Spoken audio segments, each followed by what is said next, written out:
Down sale காலை 9 மணியிலிருந்து இரவு 12 மணி வரை ஜூலை 29 ஒரு நாள் மட்டும். என்ன இப்படி திடீர்னு கூட்டம் கூட்டுறாங்க?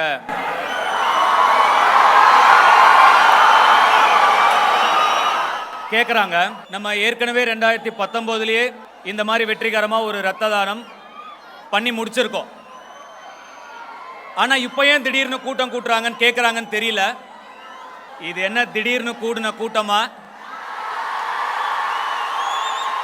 2002ல ஒரு ஒல்லி குச்சி பையனை உங்கள ஒருத்தனா ஏத்துக்கிட்டு என்ன தூக்கி என்ன தாங்கி தோளுக்கு தோள் கொடுத்து என் நல்லது கெட்டதுல என் கூட இருந்து என் வழித்துணையா எனக்கு வழிகாட்டும் தீப்பந்தங்களா யார் வந்தாலும் போனாலும் யார் வாய் என்ன பேசினாலும் நாங்க இருக்கோம் 24 வருஷமா என் கூட நிக்கிற தூண்கள்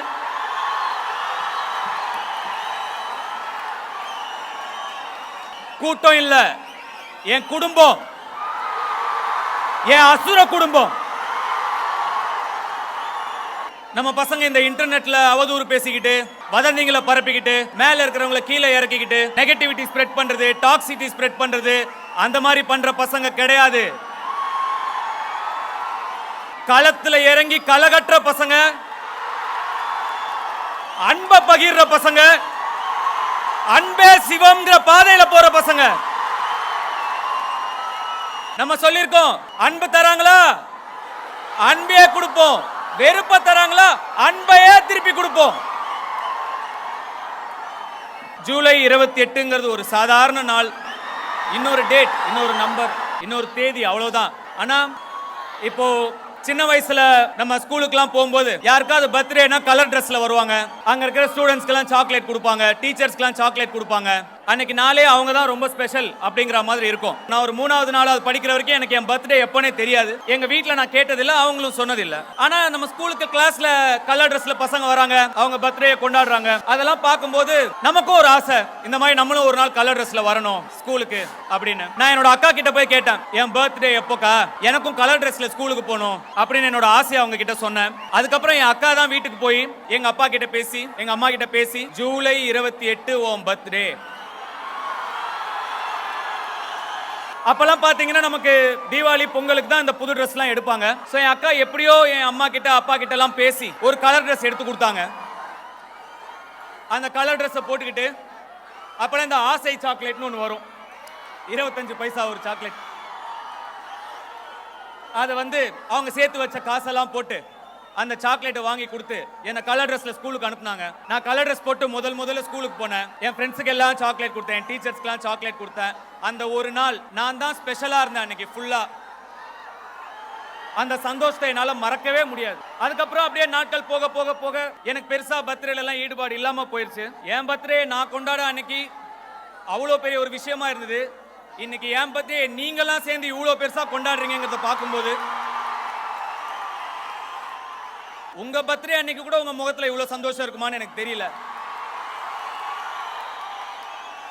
நான் என்ன புண்ணியம் பண்ணியிருக்கேன், நான் என்ன கைமாறு பண்ண போறேன் எனக்கு சத்தியமா தெரியல. நன்றிங்கிற ஒரு வார்த்தையை தவிர என்னால உங்களுக்கு எதுவும் பெருசா பண்ணிட முடியுமான்னு எனக்கு தெரியல.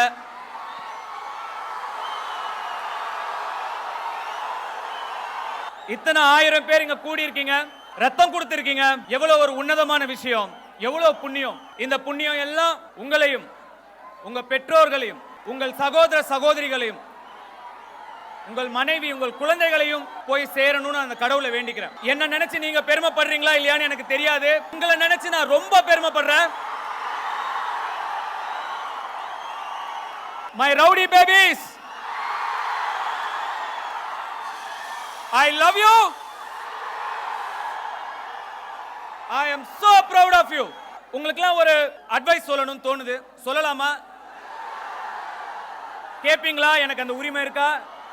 நம்ம வாழ்க்கையில நிறைய பிரச்சனை வரும், நிறைய நல்லது கெட்டது வரும். நல்லவங்க யாரு, கெட்டவங்க யாரு, எதிரி யாரு, முதுகுல குத்துறவங்க யாரு தெரியாது.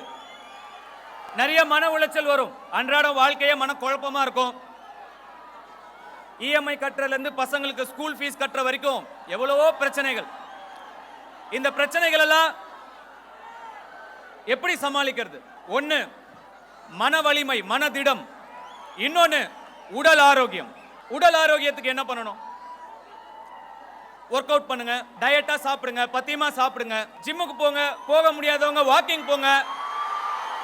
இல்லையா சும்மா ஒரு இடத்துல உட்காராதீங்க. வீட்டில் இருக்கிற எல்லா வேலையும் இழுத்து போட்டு செய்யுங்க, அதுவே பெரிய ஒர்க் அவுட் தான். உங்க பசங்களுக்கும் அதையே சொல்லி கொடுங்க, சின்னதுல இருந்தே ட்ரெயின் பண்ணுங்க. வீட்டு சாப்பாடு சாப்பிட வைங்க, ஜங்க் ஃபுட் ஃபாஸ்ட் ஃபுட்ஸ் எல்லாம் சாப்பிட என்கரேஜ் பண்ணாதீங்க. அது எல்லாத்தோட ரொம்ப முக்கியம், நீங்க ஃப்ரீயா இருக்கணுங்கிறதுக்காக குழந்தைங்க கையில மொபைலையோ ஐபேடையோ கொடுக்காதீங்க.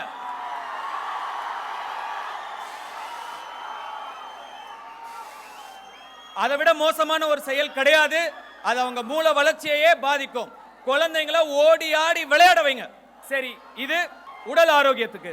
மனதிடத்துக்கு, மன ஆரோக்கியத்துக்கு தியானம், மெடிடேஷன். இந்த மெடிடேஷனை மட்டும் சாதாரணமா நினைச்சிடாதீங்க. மெடிடேஷனால உங்க வாழ்க்கையே மாத்தி நல்ல வகையா நல்ல வழியில அமைக்கக்கூடிய சக்தி மெடிடேஷன் இருக்கு. ஒரு 10 நிமிஷம் 10 நிமிஷம் உங்க சாமி ரூம்ல உட்காருங்க, கண்ணை மூடுங்க, ஒரு குரல் கேட்கும். அந்த குரல் நல்லது பேசும், கெட்டது பேசும், அசிங்கம் பேசும், அழுக்கு பேசும், என்னென்னவோ பேசும். பேசட்டும், பேச விடுங்க, அதை கண்ட்ரோல் பண்ணாதீங்க. ஒரு சில நாட்கள்ல இல்ல ஒரு சில வாரங்கள்ல இல்ல சில மாதங்கள்ல அந்த குரல் பேசி டயர்டாய் ஓஞ்சிடும். அது ஓஞ்சதுக்கு அப்புறம் ஒரு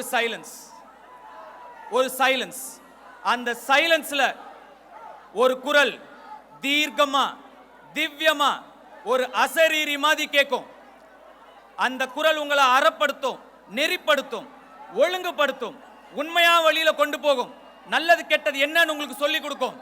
நல்லவங்க கெட்டவங்க யாருன்னு உங்களுக்கு காட்டும். உங்க பிரச்சனைகளுக்கான தீர்வுலாம் தானா உங்க மனசுல தோணும். உங்கள் எண்ணங்களை சுத்தம் செய்யும். அப்ப புரியும், எண்ணம் போல் வாழ்க்கை.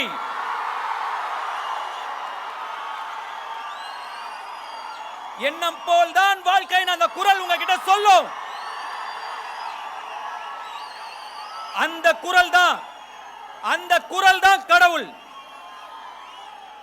அந்த குரலை முதல்ல கேட்க பழகிக்கங்க. இத ஒரு ஹாபிட்டா மாத்துங்க. அதுக்கப்புறம் இத ப்ராப்பரா சொல்லி கொடுக்கிற யாராவது ஒருத்தர் மூலமா மெடிடேஷன் ப்ராப்பரா கத்துக்கோங்க. செஞ்சு பாருங்க, உங்க வாழ்க்கையே மாறிடும். இங்க ஒரு விஷயத்தை பத்தி நான் பேசணும்னு நினைக்கிறேன். சமீபத்துல ராயன்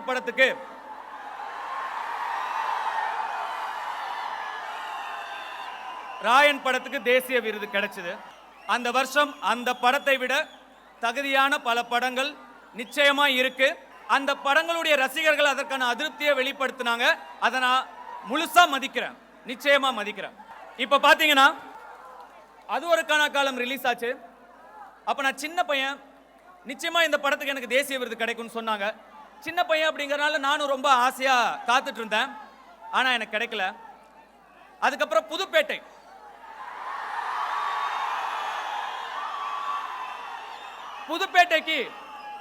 கண்டிப்பா தேசிய விருது கிடைக்கும் அப்படின்னு எல்லாரும் சொன்னாங்க, நீங்களும் சொன்னீங்க. ஆனா எனக்கு கிடைக்கல. அதுக்கப்புறம் 3, மயக்கம் என்ன, மரியான், ராஞ்சனா, வடசென்னை,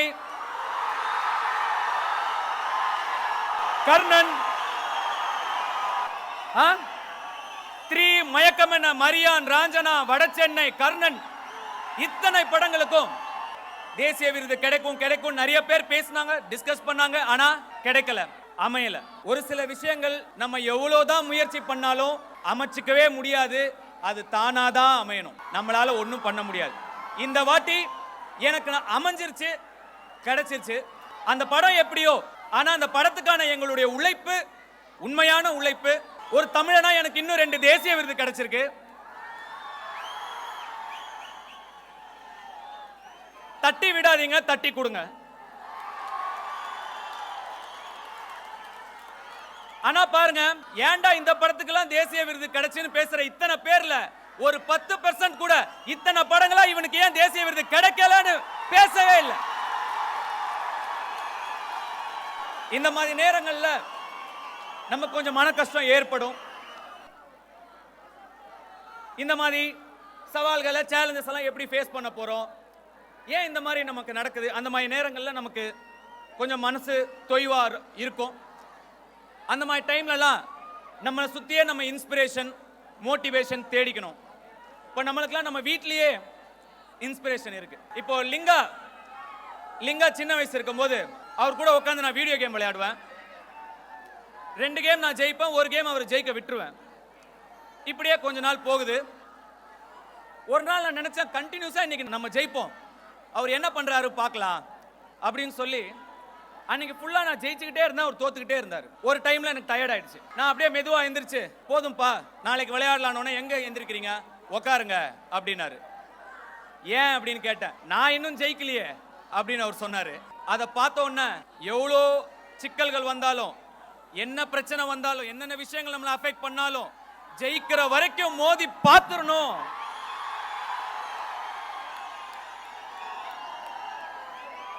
அப்படின்னு அவர்கிட்ட இருந்து நான் இன்ஸ்பிரேஷன் எடுத்துக்கிட்டேன். நம்ம தல அஜித் சார் சொன்ன மாதிரி தான், நீயா தோத்துட்டேன்னு ஒத்துக்கிற வரைக்கும் உன்னை யாராலையும் தோக்கடிக்க முடியாது. எங்க Linga baby, if you are bad I am your dot. இங்க இவ்வளோ பேர் ஒண்ணு கூடி இருக்கீங்க, இவ்வளோ பேரால ஒரு இடத்துல கூட முடியுது. அந்த ஒற்றுமைக்கு, அந்த யூனிட்டிக்கு ஒரு பவர் இருக்கு. அந்த பவரை நீங்க பாசிட்டிவான வழியில கொண்டு போகணும். அந்த பவருக்கு நீங்க ஒரு பர்பஸ் கொடுக்கணும். சும்மா சந்திச்சோம், போட்டோ எடுத்தோம், ஆடியோ லான்ச்ல பார்த்தோம், இந்த மாதிரி பிறந்த நாள் அன்னைக்கு பார்த்தோன்னு அப்படியே விட்டுறாம நீங்க எல்லாரும் சேர்ந்து இன்னும் நிறைய நலத்திட்டங்களை செய்யணும். உங்க ஏரியால, உங்க தெருல, உங்க பக்கத்து வீட்டுல, எதிர் வீட்டுல யாருக்கு என்ன தேவைங்கிறத புரிஞ்சு நீங்க எல்லாரும் சேர்ந்து கை கோர்த்தீங்கன்னா உங்களால முடியும். அவங்களுக்கு உங்களால முடிஞ்ச நல்லதை நீங்க கண்டிப்பா பண்ணணும். நான் உங்களை நினைச்சு இன்னும் ரொம்ப பெருமைப்படணும். நீங்க செய்வீங்க நான் நம்புறேன்.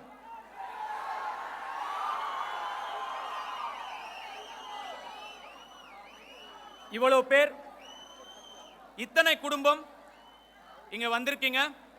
எல்லாரும் நல்லபடியா பொறுப்பா பத்திரமா வீட்டுக்கு போகணும். பைக்ல ஃபாலோ பண்ணாதீங்க, ஓவர்டேக் பண்ணாதீங்க, பப்ளிக் நியூசன்ஸ் கிரியேட் பண்ண கூடாது. அழகா அமைதியா இந்த மாதிரி பசங்க இருக்கணும்டா. எப்படி? இந்த மாதிரி பசங்க இருக்கணும்டா. அப்படி ஒரு பேரை எனக்கு வாங்கி கொடுத்துட்டு பத்திரமா நல்லபடியா உங்க வீட்டுக்கு போங்க, உங்க குடும்பத்தை போய் சேருங்க. எங்களுக்கு பாதுகாப்பு கொடுத்த காவல்துறை நண்பர்களுக்கு என்னுடைய நன்றி. பவுன்சர் தோழர்களுக்கு என்னுடைய நன்றி. இந்த விழா இவ்வளவு சிறப்பா நடக்கணுங்கிறதுக்காக இரவு பகலா வேலை செஞ்ச அத்தனை உள்ளங்களுக்கும் நன்றி. இங்க காலேஜ்ல இடம் கொடுத்த ஐசரி கணேஷ் சாருக்கு என்னுடைய நன்றி. உங்க சப்போர்ட் இல்லாம இது நடந்திருக்காது சார், ரொம்ப ரொம்ப நன்றி. அவருக்கு உங்களுடைய ஒரு கிளாப்ஸ்.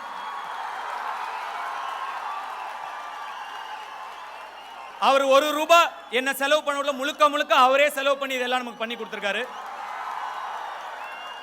இங்க வேலை செஞ்ச டாக்டர்ஸ், நர்சஸ் எல்லாருக்கும் என்னுடைய நன்றி. குறிப்பா என்னுடைய கண்மணி ராஜா, சுப்பிரமணியம், சிவா அவர்களுக்கு என்னுடைய மனமார்ந்த நன்றி. உங்களுக்கெல்லாம் நன்றி சொல்லணுமா?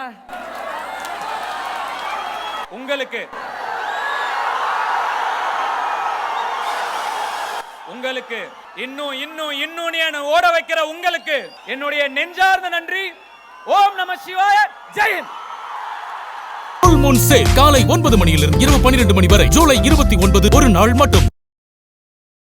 பிளே ஸ்டோர் மற்றும் ஆப் ஸ்டோரில் இருந்து பாலிமர் செயலியை QR கோடு மூலம் பதிவிறக்கம் செய்யுங்கள். செய்திகளை உடனுக்குடன் பெறுங்கள்.